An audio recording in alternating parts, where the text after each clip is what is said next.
Another example is the array of technologies, often referred to collectively as geoengineering, that potentially could help reverse the warming effects of global climate change. One that has gained my personal attention is stratospheric aerosol injection, or SAI, a method of seeding the stratosphere with particles that can help reflect the sun's heat in much the same way that volcanic eruptions do.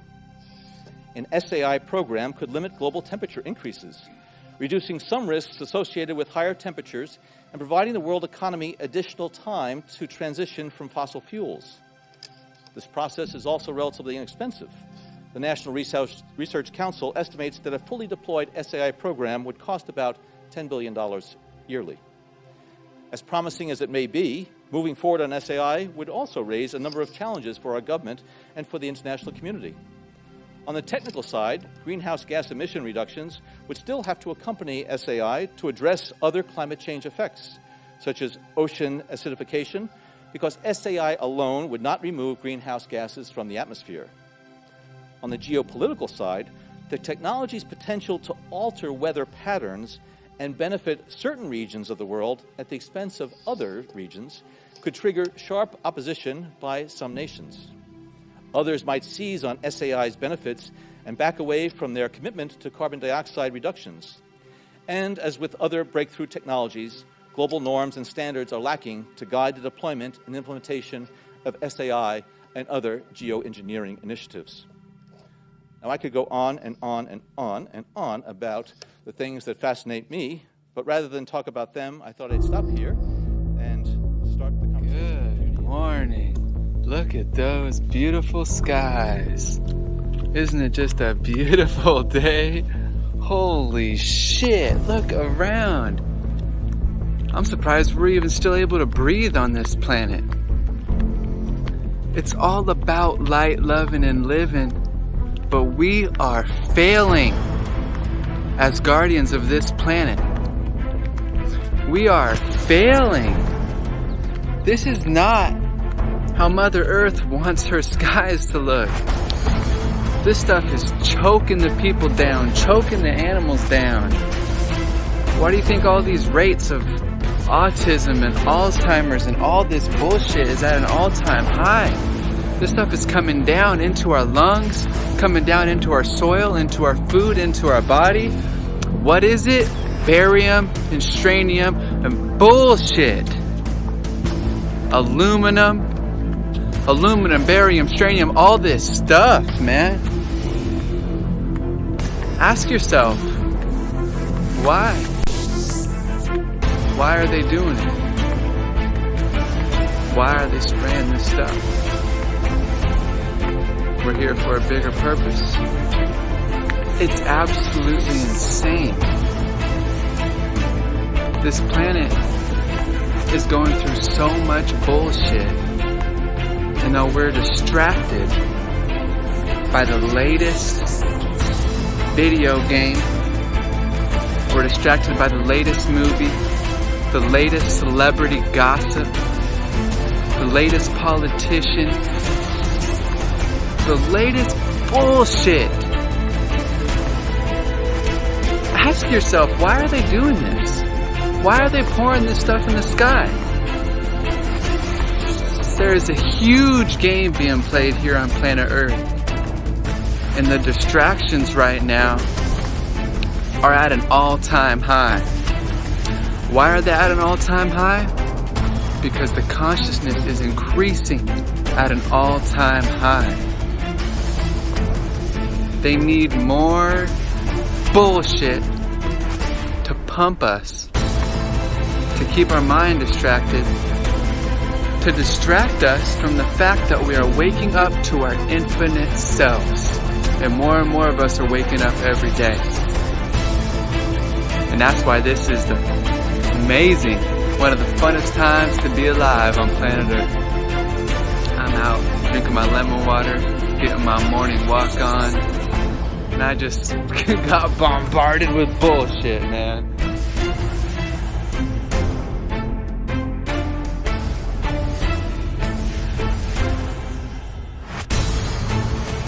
Hi, everybody. I'm Kelly Ward, your Arizona State Senator for Legislative District 5, representing most of Mojave County and all of La Paz County. And I'm glad to see so many people here who are very concerned about our air, water, and soil quality in our district and in our state and in our country. And so I appreciate you all being here. We know that chemtrails do exist because Congress has admitted it. Okay, you've seen the bill right there. The problem that I think would fall under your jurisdiction is what exactly is being sprayed from the chemtrails, and is it or is it not hazardous to the people, air, and water of the state of Arizona? That's my question. That's where the investigation from neutral parties needs to come from.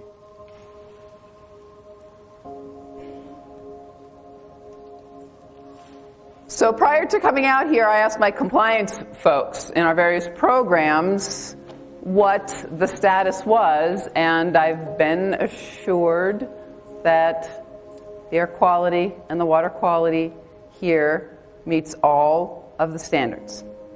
Hello, my name's Al DeChico. I live in Golden Valley, and I understand that this is a federal issue. I understand that from speaking to the governor's office, that they cannot or will not even make a statement about this. My question is, have you tested the rainwater? And if you haven't, have you seen the results of our rainwater tests? And also, are you aware that many of the people sitting in this room right here have very high levels of barium, aluminum, and strontium in their blood? People are getting sick and dying. And we want the ADEQ not just to give us a little speech today, but actually to maybe perhaps speak out against it if you know it's going on, and if not, I would suggest you do a lot more investigation. We've been doing it for years. So I'd like a comment on, 1, the rainwater, what's in it, and 2, what's in our blood. And if it's not coming from geoengineering, is it your responsibility to investigate that and tell us where it is coming from? Thank you.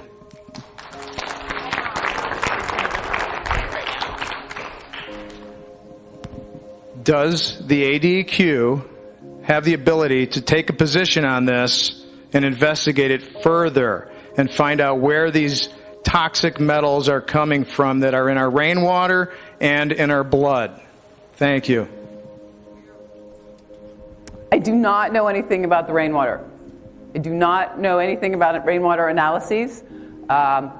If anything has been sent to my agency, I can take a look at it and get information back to folks. If you want to leave a name, I do not know anything about rainwater.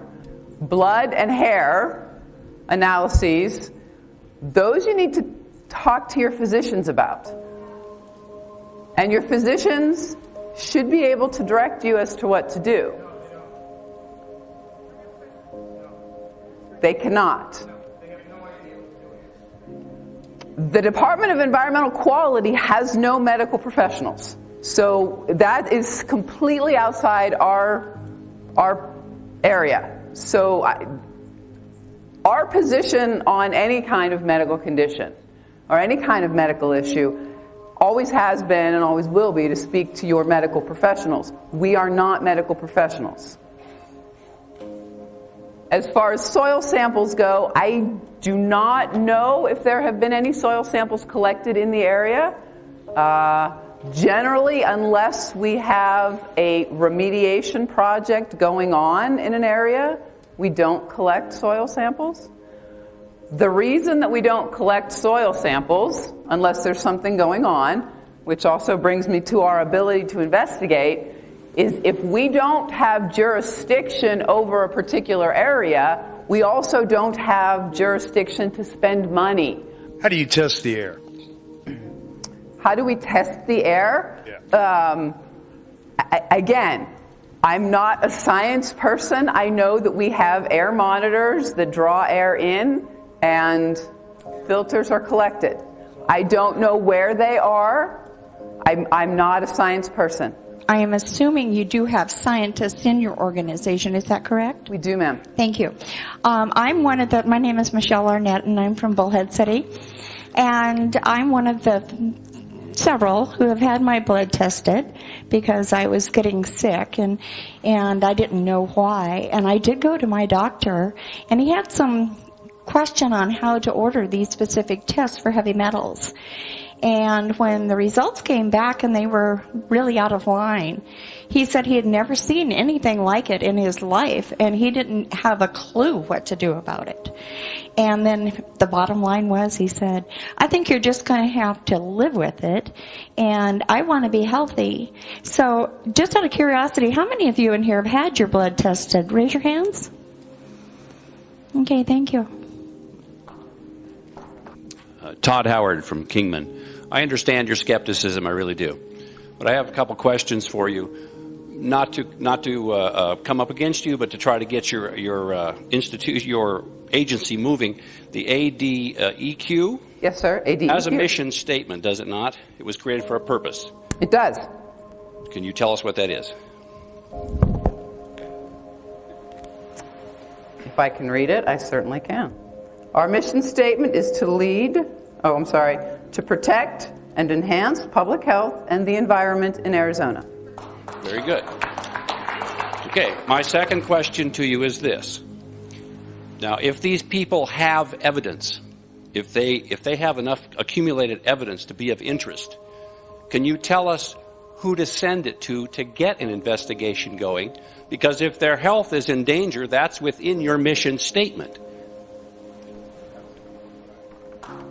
My third question to you is, if there is sufficient evidence to invoke your jurisdiction for the purposes of your mission statement, can the state of Arizona, through your office or through someone else, file that complaint against the federal government and get something moving?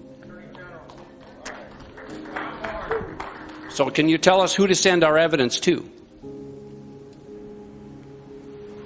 Who are these scientists in your department that we could send it to? The problem is we have no jurisdiction over this issue, so sending it to our scientists won't help. We can't do anything. Why do you not have jurisdiction if your mission statement has to do with public health and they have evidence that their health may be being affected? Not by engine emissions, but apparently by a deliberate spraying effort. When does your mission statement bring in your jurisdiction in the interest of the people of the state that you're apparently intended to protect? If you can't do that, what is the purpose of your department? So who do we send our evidence to get our public servants moving?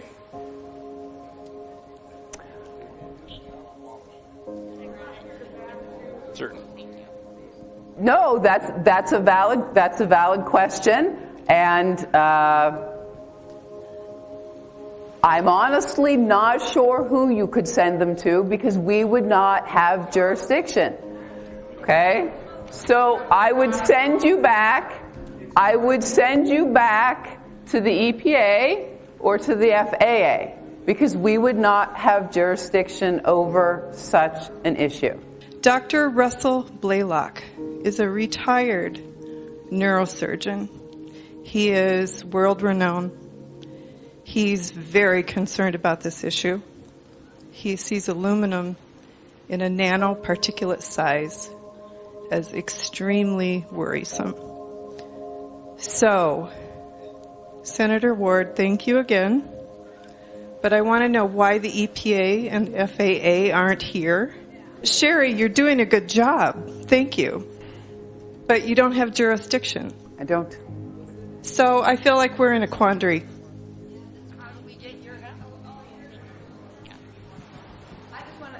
I just want to say that for me, as an Arizona state senator, I only have connections with the people within Arizona who I can bring to you as experts. I do have great connections with Congressman Gosar and with many people in our congressional delegation as well. Perhaps we can get them at some point to bring someone from the EPA or from the FAA or from the DOT to come and speak to a group such as this. But this is just, this is the beginning of information and education and the exchange so that you all can let these guys know what is concerning you and why. So this is the first step. I know it's frustrating to go in little increments at a time, and everyone wishes we'd have big sweeping change, but believe me, when we have big sweeping change, that's when we get a lot of unintended consequences. So this is the first little, baby step bite out of a problem that's very concerning to everybody in this audience. My name is Luca Zan. I'd like to, I live in Golden Valley. First of all, thank you for driving all the way here. I know it's very hot. Thank you, Senator, for starting to move the ball rolling. I appreciate you coming. I understand already, according to different newspapers, that pretty much you're here just to make some statement of jurisdiction.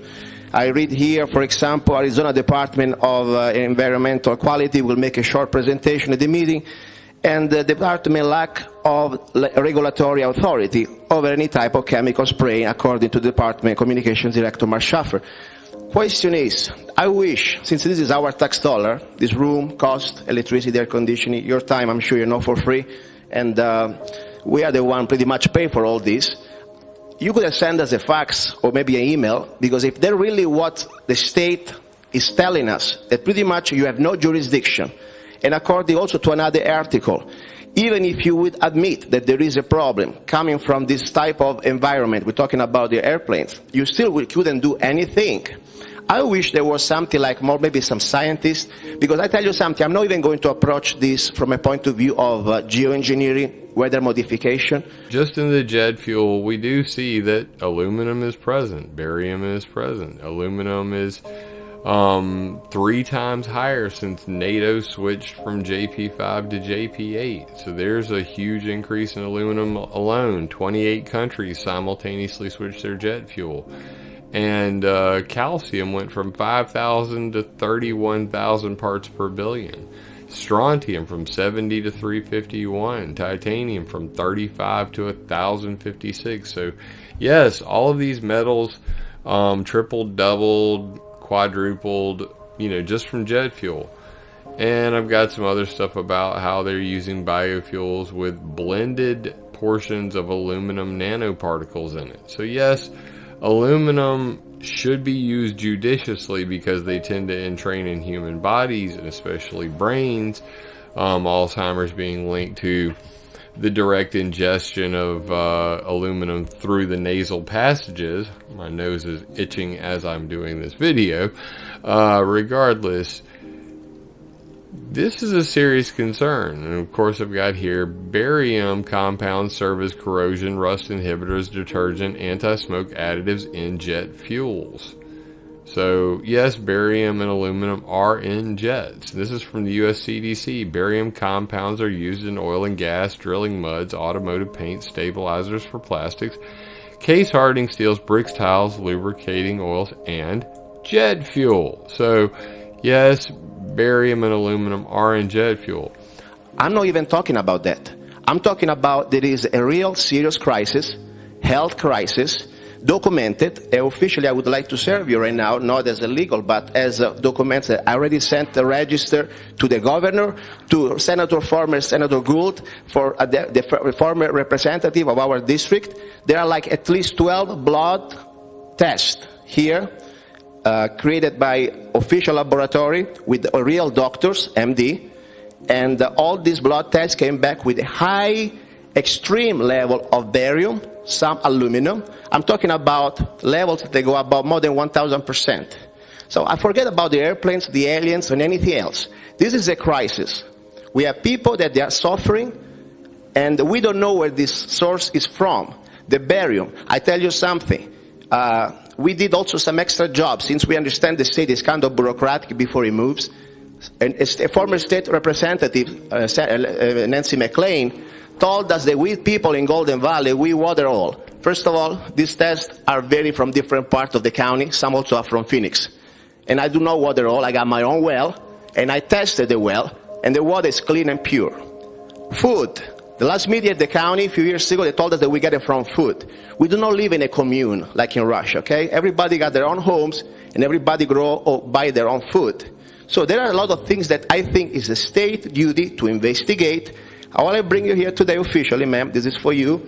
There are blood tests with names. Some they're being blacked, but they are real blood tests that deserve attention. And it's your duty, moral and legal duty. You're on the record. Okay, first of all, my name is Deborah, and I'm from Mesa, Arizona. This is not emissions from an airplane. That's completely disinformation. It doesn't come from engines. This comes from spray nozzles that are retrofitted on airplanes. And I want to know, that's right. My question is, if you don't have any jurisdiction over the air quality, or over the air, when they fly up in the air and they dump this on us, who has jurisdiction over the generators while they're on the ground? We have jurisdiction over the ground generators, yes. Okay, so who's testing those? And the airplanes that emit these while they're on the ground, before they fly up in the sky? Yeah, I think that all of us, for a long time, have known that we're being sprayed. This is not contrails. Contrails are very short. Chemtrails go along the sky. And when you see these planes go from one end of what you see to the other and back again and back again and back again, and you have sometimes as many as 10 planes doing this at one time. And you know, we have gotten a hold of Jan Brewer's office and the senators throughout the United States. And in Jan Brewer's office, finally, they said, oh, well, you need to do the FAA. We got a hold of them, nothing. They said, there's nothing, it's contrails. So then we go back to Jan Brewer's office, and no one will talk again. And really, frankly, we're not the only people. There are people all over the place that have sent information in. Now, you're here, and you're inadequate to be able to take care of this for us. But whoever can, anybody who's in a place of power, like Kelly Ward, or you in your office, you need to really push this, because really, we are being sprayed like we're bugs, and it's really not okay. Must-see trails everywhere on certain days. What are your thoughts? Don't you think that, hey, something needs to be done with the air? Is this normal? My daughter did ask me about them the other day. She said it looked like a tic-tac-toe board. I'm not a scientist. I moved to Lake Havasu 6 years ago, and 5 years ago I started seeing these chemtrails fly over. It's been constant since 5 years this fall. Okay? This is nanoparticle aluminum, barium, strontium. As Russell Blaylock says, it goes straight up your olfactory nerve into your brain. They're finding all kinds of rhinal disintegration, degeneration of our brain. We're breathing it in here. It's an irritant. The Navy has done, and the Air Force has done, nanoparticle exposure levels on rats. It causes pulmonary fibrosis, macrophage, inflammatory processes in our bodies. You're smirking the whole time here, telling us and just stonewalling us this entire time, saying you can't do anything. Our air is crap. You know, it was clear 5 years ago. Now it's a constant haze. We're breathing in this every single breath we take, all year long, all night long. This stuff is so small it cannot be filtered out of HEPA filters, because we're a couple of orders of magnitude smaller than a HEPA filter. It's like I am so angry. I'm a chiropractor. My job is trying to take care of people, and we're being sprayed to death. And you're just doing nothing about it. So it's like, get someone who does something. I'd like to make a suggestion. My name is Walter Spar, Lake Havasu. In Arizona, we are unique in that we have a group of scientists that can tell you, while this material is in the air with a spectrometer, specifically what it is as it's coming out of the back of the airplane, whether it's from spray nozzles or the engines. It's the best in the world. They have all the equipment there. We're a community. People do favors for each other. They will do a favor for you and do a spectral analysis of that. Now, the next step is very significantly more difficult, because everybody knows the federal government is behind it, the federal government is doing it. I agree, you do not maintain subject matter jurisdiction over these kind of events with the federal government. The federal government does these things primarily under the guise of national security. I'm going to take you back a few years. When President Eisenhower left office, he said, beware of the military-industrial complex. Shortly after that, people started dying in San Francisco. Cancer. Cancer was an epidemic. Nobody realized cancer was communicable. Somebody sneezed next to you and you catch cancer. Really? The statutory time limit on when the government can keep secrets from the people is 35 years. 35 years later, it was revealed. They intentionally released radioactive material into the atmosphere specifically to count the death rate of people. It was done for a national security project. The project was, if an atomic bomb ever went off here, they wanted to find out what the fallout would do to all the people. The only thing, so all the people who died, I mean, after this was divulged, the people who were still alive were their family members, and they lost interest. I mean, over time, the government wins. They beat you through attrition. For the last 40 years, there has been a law in this country that very few people know about. And the law is going to sound stupid to you, but this honestly is the real law. If the President of the United States declares a state of national emergency, he and all of his people gain immunity. So if you sue the federal government and you go into the courtroom, the judge lacks subject matter jurisdiction over any evidence submitted by the President during a time of national security as declared by him. So in other words, there's hardly any way you're going to win a lawsuit if he makes that declaration. This is a very difficult problem. I litigated that issue for 20 years. And the Supreme Court agreed with that stupid decision.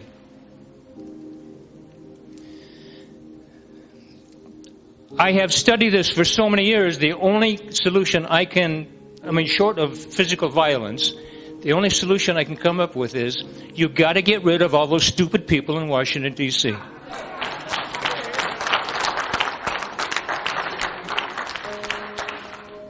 Ladies and gentlemen, I want to thank you all for coming. I know you all have valid concerns, and I'm sure a lot of you have good, solid evidence. But what I want to talk to you about is no matter what you present here tonight, it's going to fall on deaf ears. Now, they've told you this is a jurisdictional matter. And the reason I wanted this nice lady here to point out the mission statement of the ADEQ is you are that jurisdiction. Do you understand? They have no jurisdiction about what comes out of the back of an airplane until it affects your health. Now, you have to, listen to me, what you have to do is you have to get your evidence together and you have to make a claim. You have to file a complaint, and you've got to be able to substantiate it. For any state agency to find jurisdiction, there's got to be a claim of damage. Do you understand that? It's very simple law. I guarantee you that the state agencies have jurisdiction when they want so many bucks for you running a stop sign. They're just happier than hell to collect money.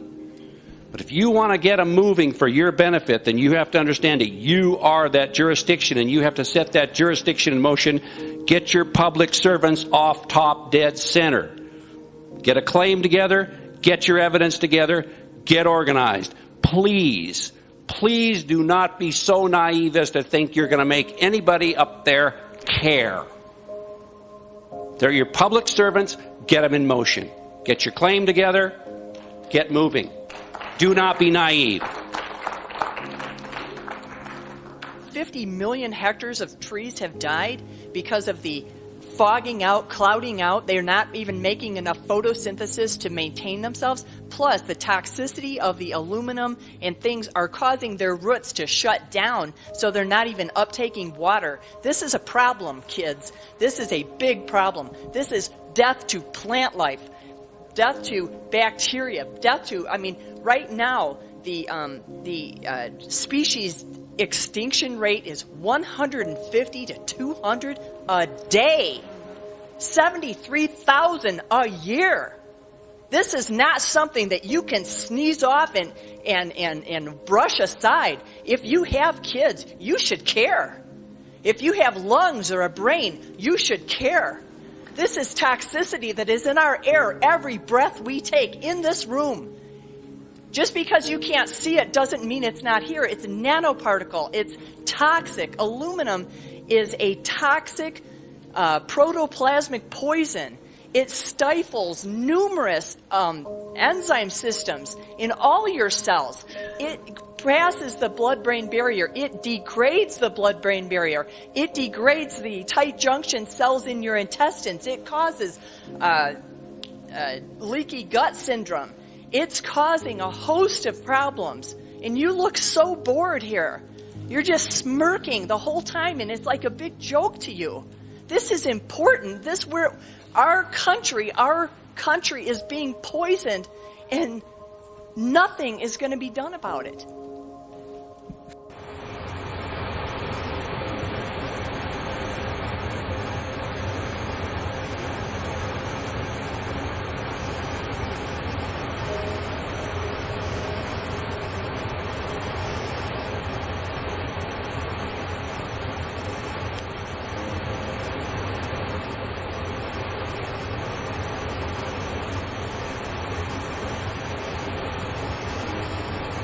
You guys don't need a blood test to determine if this is affecting you. There's a simple test you can take with hydrogen peroxide and red wine in your mouth.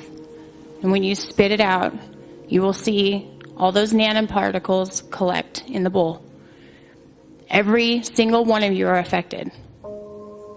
Every single one. You need to take equal parts of red wine and hydrogen peroxide and swish them around in your mouth for as long as you can handle it. 3 minutes is sufficient. It tastes horrible. I did it. I tried to debunk it by putting those two chemicals together in a simple water bottle to see if any particles formed. Nothing formed. When I put it in my mouth and spit it out, there are fibers that come out. Every single one of you will test positive. Every single one of you, including your daughter. Do it to your daughter, the one that you wouldn't tell her what the chemtrails are. Have your daughter take that test. You can use grape juice. You don't have to use wine. Every single one of you are affected. And those planes that are flying over that are dropping this stuff, no wonder they're unidentified. At any given time, I can go on my phone and ask, what's above me? And it'll give me any airplane that's flying over above me, except the ones that are dumping this stuff on us. So you have to wonder, why are they keeping that secret? Why aren't they telling us? We may have missed something in the very beginning. The website is What on Earth Are They Spraying? I guess, what in the world? Thank you. What in the world, or what in the world are they spraying? All the information is in there. A lot of what's been said has come from that website. So anyway, the News Herald did not publish my letter. I want to get information out. I understand that colloidal silver is effective in helping us heal. I went to the doctor recently and was told that I had chronic bronchitis. I've never had that in my life. I've always maintained good health. Anyway, sinuses, continually dripping, coughing. Anyway, that's what they're calling chem flu. Chemtrail flu. So anyway, colloidal silver, please go ahead and check it out. Use it. Don't overuse it. And I'm happy to hear about the wine and the hydrogen peroxide. That's very helpful. God bless. Please help us. Tell us how we can attack this, how we can get some answers and get things changed. This is a wrong that needs to be made right and needs to be exposed. Thank you. I just want to say, for everyone here, I don't think anyone meant any personal attacks. It's very frustrating to try to educate people or present this evidence to people who have never noticed it. But there are tons of people living on this planet that never look up at the sky. And so I hope that this is an eye-opener and a wake-up call, because there's something very serious going on. And I just wanted to tell you all, I heard about this meeting at the last minute, otherwise I would have brought some important stuff for you that hasn't been mentioned here, and I do intend to get that together to forward to you. All I want to say is, one thing that wasn't mentioned in terms of all of this is our newest disease, Morgellons. Please Google it. And the other thing is, this will sound freaky deaky, but if you know who Ray Kurzweil is, Google him, look up the singularity. Bill Gates and other billionaires are supporting him and his organizations. And if you think any of this sounds crazy, wait till you see what he's talking about. He is now running Google. Please just check it out. There's a documentary out on him. I believe it's called The Transcendent Man. And all of this ties together, and it is like it's science fiction, but there is no longer anything as science fiction as what it looks like now. But please, Senator Ward, please look up Ray Kurzweil and what they call the singularity, singularity.com. It's being sponsored by Bill Gates and all of them. If you go to Silicon Valley, you have 3 big buildings. One is Singularity University with the founder Ray Kurzweil, who is dreaming about, and there are interviews out there where Kurzweil is dreaming about sending nanobots to other planets to harvest energy and matter, to multiply the overall intelligence of the human-machine civilization. Originally his words. And then he asks himself if there's a God that exists, and he says, not yet. Yeah. This is Ray Kurzweil. Now, next building from Singularity University, transhumanistic headquarters, is Google headquarters, where he now is head developer. Same Ray Kurzweil. And on the other side of the university is NASA headquarters, the one who is certifying the planes to spray, according to Kara's novel. So all these members of this black brotherhood even sit in the same street as neighbors. What are the symptoms, and what, from your view, from your studies, what exactly is Morgellons disease? My view of Morgellons is basically the result of industrialization. The list of symptoms is extremely long. It's almost similar to like a fungal overload, pathogenic overload, and there's so many related symptoms. Some of the more prominent ones being the body actually growing these fibrils or hairs, the body producing artifacts of some kind, whether they're some people, I've even met a couple of people that are producing plant-like material growing out of their skin. There's actually these non-earthling type of insects come out of their body. I mean, unbelievable stories that I would never have believed it unless I was standing in their house witnessing this. Hexagons, I mean, on our website, morgellonsresearchgroup.com, there's probably 1,000 pictures that you can see. They're real. It's unbelievable. It's like the science fiction channel come to life. Absolutely, I agree with you, as well. Can you guys see how all this might tie together? They could very well be distributing smart dust and many other things into our system using chemtrails, sunblock, lotion, other hygiene products, medicine, and even food and drink. But you could also imagine including authentication in just your daily habits. So I take a vitamin every morning. What if I could take vitamin authentication? What? Vitamin authentication. Look, I have one right here. Well, here, I'll let you hold it. Would you like to hold it? I'll hold it. Okay. So this... You guys see it? This pill has a small chip inside of it with a switch. It also has what amounts to an inside-out potato battery. When you swallow it, the acids in your stomach serve as the electrolyte. That's what I do. And they power it up, and the switch goes on and off. And it creates an 18-bit ECG-like signal in your body, and essentially your entire body becomes your authentication token. Yes, this is true. Okay? Okay, but Okay, so wait. So it's really true. So what this means is that becomes my first superpower. I really want this superpower. It means that my arms are like wires, my hands are like alligator clips. When I touch my phone, my computer, my door, my car, I'm authenticated in. I pledge allegiance to the flag of the United States of America and to the republic for which it stands, one nation under God, indivisible, with liberty and justice for all.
Thank you all so much for coming, and I look forward to hearing from you. Bye-bye. Have a great night.